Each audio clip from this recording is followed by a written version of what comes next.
নমস্কার বন্ধুরা, আপনারা যদি চান হিন্দু ধর্মের জ্যোতিষ উপায় জানতে তাহলে আমাদের এই চ্যানেলটিকে সাবস্ক্রাইব করবেন।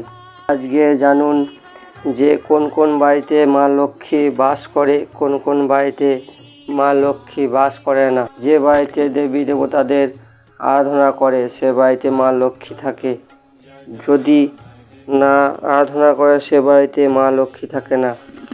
কেউ যদি মিথ্যা কথা বলে সেসব বাড়িতে মা লক্ষ্মী থাকে না।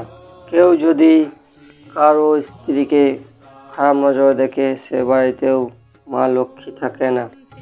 যে ধর্মকে বিশ্বাস করে সেই সব বাড়িতেই মা লক্ষ্মী বাস করে।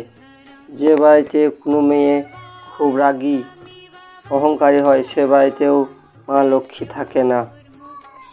যে বাড়িতে স্বামী স্ত্রী ঝগড়া করে সে বাড়িতে মা লক্ষ্মী থাকে না। এইসব বাড়িতে মা লক্ষ্মী থাকে না। এইসব বাড়ি থেকে মা লক্ষ্মী দূরে চলে যায়। মা লক্ষ্মীকে খুশি করার জন্য বাচ্চাদের বুড়োদের ভালোবাসবেন, গিফট দেবেন, মা লক্ষ্মী খুশি হবে, টাকা পয়সা দিয়ে ভরিয়ে দেবে। আমাদের জ্যোতিষ উপায় যদি ভালো লাগে তাহলে ভিডিওটি সাবস্ক্রাইব করবেন, শেয়ার করবেন, লাইক করবেন, কমেন্ট করবেন।